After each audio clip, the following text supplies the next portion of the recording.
going on, Jeromes? Another installment of Q&A. 5 good Vikings questions. First up is from Alan Euler. What are your thoughts on drafting a late-round quarterback as well as early-round QB? Mullins has 1 year left, and Hall has 3. Based on what happened this year, quarterback depth may be good to have even a late-round flyer. In particular, your thoughts on Joe Milton from Tennessee. So I actually like the sandwich approach, and it's happened before. Twice in Washington, notably. So I want to say it was 1994 when Washington took Heath Shuler from Tennessee up super high. Also, this is why the Q&A sessions take so long, because I go into so many tangents. But Heath Shuler at Tennessee wore number 21. I feel like that's something we need to bring back. I kind of like the number 21 on a quarterback, or 20. Mike Winchell from Friday Night Lights. Come on, man. But all right, so they went Heath Shuler up top, and then I believe they took Gus Frerotte in the 7th round out of Tulsa. Frerotte turned out to be the much better quarterback, as we Vikings fans know. And then, in 2012, the Shanahan traded up heaven and earth to go get RG3 at 2, but in the 4th round, they took Kirk Cousins. And they had like an intervening pick, but it was quarterback, I think it was a running back, and then quarterback in the 4th round. So, yes, especially now, this season proved how important depth is, as well as if you can groom a young quarterback to sit behind some of your veterans and just have it as an insurance policy, it is extremely important. And yes, I would certainly consider, if the Vikings are able to move up into the top 3 and take one of the big 3, yes. If the Vikings are able to maneuver in the 1st round, take Penix if he's the guy, and Bo Nix if he's the guy. Huge opportunity for both of them at the Senior Bowl this week. J.J. McCarthy's in that mix. Yes, so I think that there's a firm big 3 and a firm big 6 of this quarterback class. So May, Williams, Daniels, win, play, show. I think they go 1, 2, 3. I don't think that any of them fall out of the top 5. And then Penix, Nix, McCarthy, I think are going to be in that 1st round sphere. Like, if any of them win the 1st round, I don't think people are going to bat an eye. And then it sort of sails off. Like Pratt, Jordan Travis, Spencer Rattler, depending on how teams see them, I think could be day 2 selections, maybe early day 3. And then Hartman and Milton, who really knows? But say the Vikings trade up for Daniels, and they have a loose 6th round pick, and they take Joe Milton. I wouldn't be mad at that at all. Milton is super intriguing. He's got a big time arm. He's bounced around schools a little bit older of a prospect, but he's got a freaking cannon, man. Come on. And he didn't thrive as much in the hypo Tennessee offense like Hendon Hooker did 2 years ago, but it's still kind of fun, right? And it's sort of like the NBA draft. If you're gonna miss big. So you always bet on the big guy. Bet on the dude with the huge arm, even though that it's not correct. But next up, Casey Hillenbrand. How is it the Vikings are so consistently heartbreaking, making it worse? We are boring and forgettable. So nobody even really gives us credit for how much we suffer. How do we fix that? So we're definitely not boring and forgettable. I just think that the Vikings have had so many letdown moments, whether it be the 4 Super Bowl losses, cheating Drew Pearson and his push-off, and then Darren Nelson at NFC title game, and then, of course, 98 and 41 Donut and 09 and 38-7. The Vikings have had some, the shank at the bank. The Vikings have had some very heartbreaking moments. And I feel like we don't get credit because, what's the difference between the Vikings and the Buffalo Bills? Poor weather, but hardy, salty of the earth, working class fan base. So, getting in the weeds again, I feel like Minnesota as a whole is like working class and whatnot. And I grew up in like small town, rural Minnesota, and I've lived in uptown. I've lived in the suburbs. So I kind of like that I've seen all the various levels of the great state of Minnesota. I don't know where I'm going with this, but either way, I feel like we're a very interesting blend of urban, rural, and I don't know. But how are we different than Buffalo? Oh, It's like a big city. Buffalo's a small city. But I feel like Bills have Bills Mafia. I feel like Vikings fans, like we're great. We're loyal. We're dedicated. I feel like the fan base as a whole knows ball, which is important. And I feel like we're very deserving. But also, it might be the Minnesota passive aggressiveness, but I feel like we have a very good gallows humor. Like, I feel like to a degree we're able to laugh at ourselves more than other fan bases just because we know what's happening. Now, I feel like the self-deprecating humor, gallows humor, can go too far, and then you just turn into negativity all the time.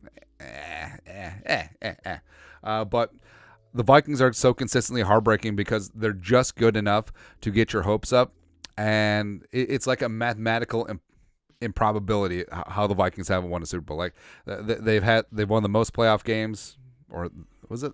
Is it most playoff games or most regular season games without winning a title? I think it must be most regular season games, but give it time. We're gonna get one. We're gonna get one, and as soon as we do, I'm canceling the show because we've reached our pinnacle. So I was trying to say pinnacle and zenith at the same time, and it came out pinnacle. Put that on a shirt. Alan Ural again. Oh, another good question. I hate to put this into the universe, but if there's a way we can pull off a trade with Arizona, Washington, or New England, if quarterback is there, if we include Jordan Addison, some sort of package deal, I don't like. The thing is, like, you could include him, but I feel like he wouldn't get a ton of value. Where I feel like every receiver class is deep, and Addison, yes, he had a very impressive rookie season, but also he's another year closer to getting his big time contract. So, I mean, would you take Addison, who, yes, has proven it on the NFL level, or you taking Romeo Dunes, you taking Brian Thomas, you taking one of the other first round receivers? I don't know, but if he's included in the package to move up, that'd be tough. I mean, it would make sense for New England. I mean, Washington has Scary Terry and Samuels and Dotson, so you just be adding to that pile. Actually, maybe they get rid of Samuel in that spot. But all right, so say the Vikings can trade up to 3 in New England, and their quarterback of choice is there, and you have to give up Addison, 11, future first, and like a second.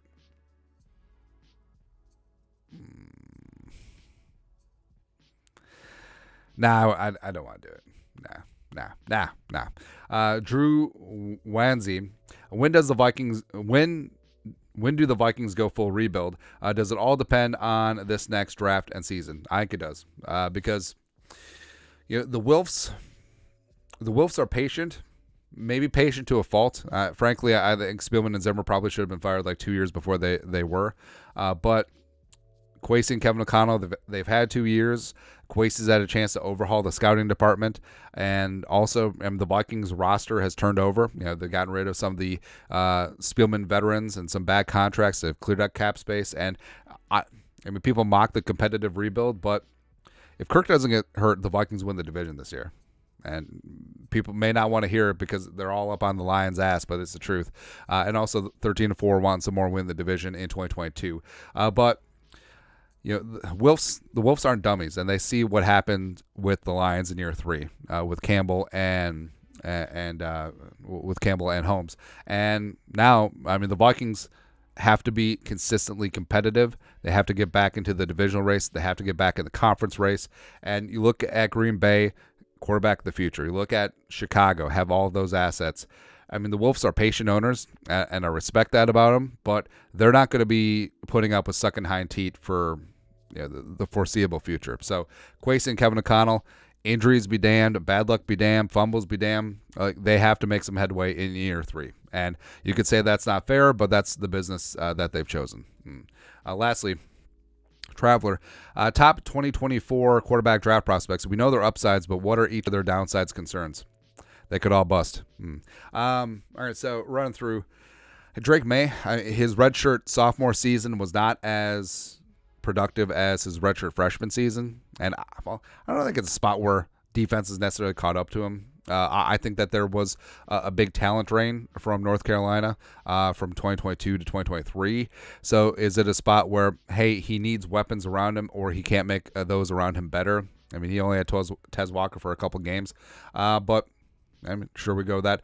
Williams, I mean, Caleb Williams' season this year was really odd. So Heisman Trophy winning season 2022 with Jordan Addison, of course. But Williams, especially the way that Malone Moss really stepped up in the bowl game and looked really damn good with the same USC offense with Lincoln Riley and the same USC weapons, and he looked good in the system. I guess I feel like Caleb Williams plays hero ball a little bit too much, where one of his great things is he makes plays outside of structure.